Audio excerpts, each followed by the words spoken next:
Pernahkah Anda mendengar statement miskin tapi kaya?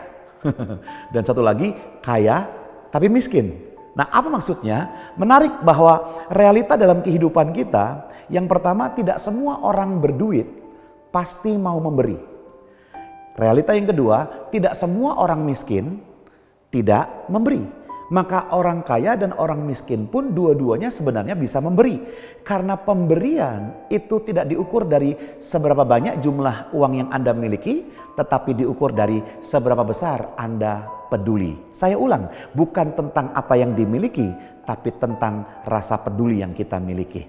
Sehingga kita bisa menerima sebuah poin yang penting ya di dalam bacaan kita di 2 Korintus pasal 8 ayat 1 sampai 15 menceritakan tentang sebuah jemaat yaitu Makedonia yang sebenarnya mereka sangat miskin tapi mereka kaya dalam kemurahan. Mereka secara finansial tidak punya banyak, bahkan dikatakan di situ hidupnya sangat susah, sangat sulit, tetapi tetap bisa berkontribusi memberi menolong orang-orang kudus lainnya. Luar biasa, semoga ini menjadi kisah hidup bagi kita semuanya juga.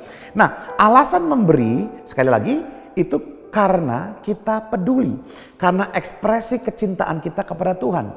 Orang yang sudah terima Yesus dalam hidupnya tidak mungkin kikir, tidak mungkin pelit, medit, pasti dia ingin berkontribusi. Entahkah dengan waktunya, pemikirannya, dengan tenaganya, ataupun dengan uang yang ia miliki. Nah, kembali ke jemaat Makedonia, 2 Korintus 8 ayat yang kedua, firman Tuhan mencatat seperti ini.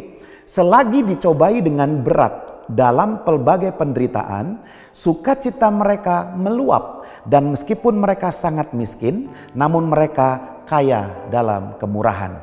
Maka ada 2 pelajaran penting yang saya peroleh dan saya ingin bagikan kepada kita semua. Pelajaran yang pertama adalah jemaat Makedonia menderita tapi bersuka cita. Luar biasa. Ada penderitaan, pelbagai masalah, kesulitan, persoalan, tetap dia bersuka cita. Bagaimana dengan Bapak Ibu Saudara sekalian? Bagaimana dengan saya? Apakah ada penderitaan hari ini? Dan apakah kita memilih untuk tetap bersuka cita?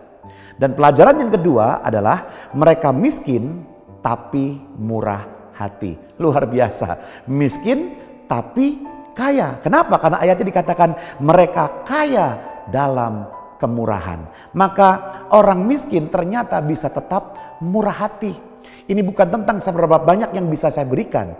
Ini adalah tentang seberapa besar saya peduli dengan kehidupan orang lain. Nah, apa kuncinya sehingga mereka bisa menjadi pribadi yang seperti ini? Kuncinya di ayat 1, firman Tuhan berkata, "Saudara-saudara, kami hendak memberitahukan kepada kamu tentang kasih karunia yang dianugerahkan kepada jemaat Makedonia." Maka jemaat Makedonia dia mampu memberkati, murah hati di tengah kemiskinannya karena kasih karunia Tuhan, anugerah Tuhan yang memampukan dia. Mari bersama-sama kita orang-orang yang dianugerahi oleh kasih karunia Tuhan, kita tetap peduli, menolong dan memberi bagi mereka yang membutuhkan. Tuhan Yesus memberkati.